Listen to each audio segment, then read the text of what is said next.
Okay, so in this video, right, we are going to investigate modeling of practical situation. More importantly, right, I will try to bring out the point to you. Why is it so important to check whether or not in the context of the question, we have satisfied the condition of having trials that are independent and identical from one another, and whether or not do they have same probability of success from trial to trial. Okay, so let's take a look at case study 1.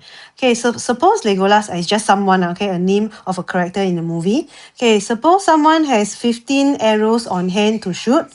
Okay, out of which among these 15 arrows, 2 of them are defective. Okay, so that means, right, a random sample of 2 arrows are being drawn. What is the probability of the first 2 arrows he fires off are both defective? Okay, so I got 15 arrows in my bag. I'm going to draw out 2 of them. What's the probability of the first 2 being defective, right? So let's consider the 2 approach. One is using binomial distribution and one is using your probability concept. Okay, so binomial distribution, right? We assume that the probability of success is 2 out of 15 because we got 2 defective arrows in my bag of 15. Okay, assuming there's a same probability of success of having defective arrows when I draw them out. Okay, so then if I use binom PDF to calculate the situation of having exactly 2 arrows of being defective, I get 0.0178. Versus the second method, I use probability concept. Okay, so probability concept means, oh, what's the probability of me getting the first arrow to be defective is 2 out of 14, right?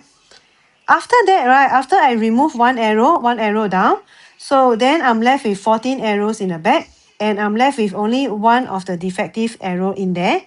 So therefore, the probability of getting second arrow to be defective will be 1 out of 14.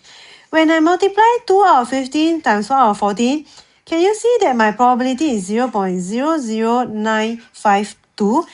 The 2 of them have got such a different answer. Why is it so different and which is the correct one? Okay, so recall what's the condition where I can use binomial distribution. I can only use when I have satisfied this FIST, right? Fixed number of trial I have. I am drawing 2 arrows only. 2 possible outcome I have, whether or not the arrows is defective or not defective. But are my trials really independent of one another? Can you see that whether or not I draw one arrow that is defective is going to affect what is the probability of me getting the second defective arrow? So in short, my trials are not independent at all. In fact, they are dependent of what happened to my previous draw. So because of that, you can see that my probability of success is also not the same. So therefore, we actually cannot use binomial distribution in this context. So this calculation is conceptually wrong. All right. Okay, so therefore, back to this question. So learning point number one. Always check the necessary conditions before you try to fit binomial distribution in a question. So in this example, you have violated the condition where the trials are independent and identical. Okay. Okay, then the next case study. Suppose now this guy, right, has got 150,000 arrows. That situation has changed, okay? Instead of 15, now he has 150,000 arrows, out of which 20,000 are defective. Okay, context is the same. I draw 2 arrows, and what is the probability of him getting the first 2 arrows to be defective? Okay, so same comparison. One side I do binomial distribution, one side I do probability. So assuming that they have a constant probability of success, 20,000 out of 150,000 is my probability of getting one defective arrow. So you use your binom PDF to fit into this context, you'll get 0.0178. Then when I do my probability method, the probability of getting one defective arrow is 20,000 out of 150,000. After that, one arrow gone, I'm left with 149,999 arrows in the bag. And I'm only left with 19,999 defective arrows in the bag.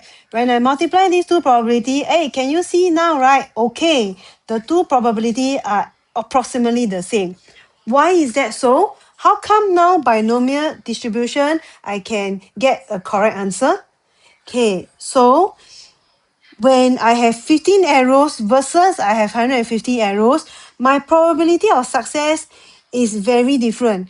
Can you see that the probability of me getting the second arrow to be defective, given that the first arrow is defective, is actually similar value to my probability of getting one arrow that is defective, the first arrow to be defective.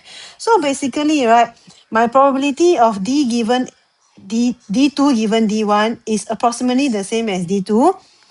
This one in your conditional probability, therefore, we are saying that D1 and D2 are independent of one another. You learn this in probability chapter, right?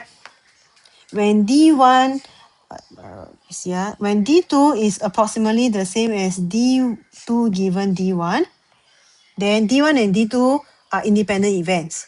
So in this situation where I have many, many arrows in there, my events are now considered to be independent of one another. So in practice, as long as your population is very large compared to the sample size, the conditional probability, right, is going to be approximately the same value. Because they are approximately the same value, the two events now are considered to be independent of one another. So then I can satisfy all these 4 points. Now they are independent and they have approximately the same probability of success. So I can use binomial distribution to do my calculation. All right, so this is the two learning points that we want to bring out to you in this video.